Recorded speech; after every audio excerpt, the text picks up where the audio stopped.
Some stories live in the shadows, passed down in whispers, protected for generations. Others claw their way into the light and demand we listen. I'm Maya. And I'm Daniel. And this is Dark Water Media. September 12th, 1952. A small West Virginia town, and something streaks across the twilight sky. Bright, fiery, impossibly fast. It disappears beyond a hill, and in that moment, everything changes. Within minutes, 7 people climbed that hill with nothing but a flashlight and a dog. 2 young boys, their mother, a National Guardsman, and a few neighbors. What they say they encountered that night is become one of the strangest UFO stories in American history. This is the legend of the Flatwoods Monster. A glowing figure in the fog, 10 feet tall, a face like the ace of spades, and a sound, a hiss, that still haunts the people who heard it. I'm Daniel. And I'm Maya. This is Dark Water Media. It's just after 7 in the evening in Flatwoods, West Virginia. 2 brothers, Ed and Freddie May, they're outside with their friend Tommy Heyer when they see it. This flaming ball cutting across the sky, dropping behind a hill on the Fisher farm. They run home, breathless, trying to explain what they've seen. Their mother, Kathleen May, she listens to their story, and instead of dismissing it, she decides to see for herself. She gathers the boys, a couple other local kids, and her cousin, Eugene Lemon, 17 years old, a National Guardsman, home on leave. So they head out with flashlights toward that hill. The family dog runs ahead, barking, then suddenly bolts back, tail between its legs. That should have been their first warning. As they climb, they notice this strange mist settling on the hill. It burns their eyes, stings their noses. The smell is metallic, rotten. Something wrong with the air itself. They reach the crest, and that's when Gene Lemon swings his flashlight toward an oak tree. The beam catches something that shouldn't exist. 10 to 12 feet tall, a red circular face, this spade-shaped hood or helmet, arms that end in claws, and draped around it, something that looks like metallic folds, like a gown made of shadows.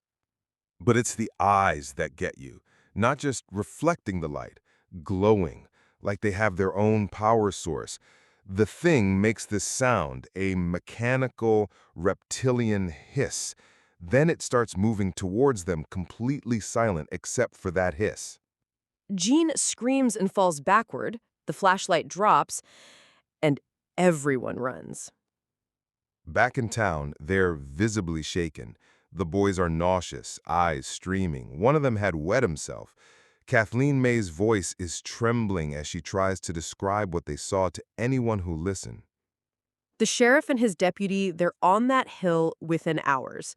They find nothing, no creature, no crashed UFO, but that smell, it's still there. The grass where it happened is flattened in a perfect circle, and later they find this oily residue on the site and on Kathleen's dress. The next day, the local paper picks it up, then the wire services, and then it's everywhere. They start calling it the Flatwoods Monster. What follows is this perfect storm of media attention. TV appearances, sketch artists, reporters flooding this tiny town. It becomes a circus. But here's what matters. The witnesses never change their story. Not once. 50 years later, they're still telling the same account, and they never sought fame. In fact, some of them just wanted it all to go away. The U.S. Air Force investigates quietly.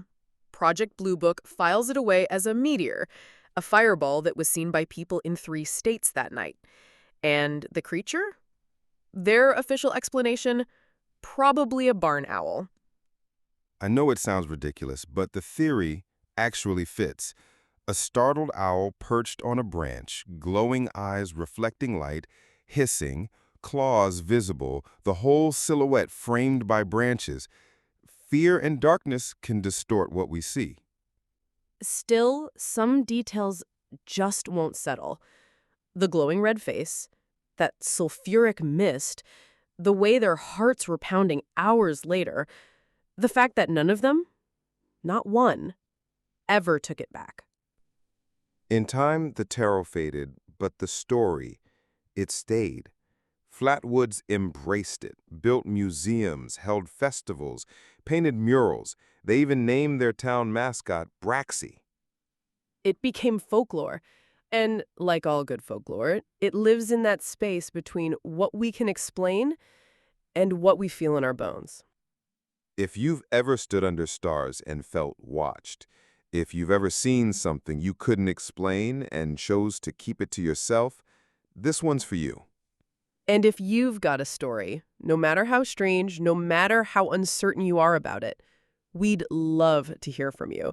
You can reach us anytime at DarkWaterMedia.Podcast at gmail.com or drop us a message in the comments wherever you're listening.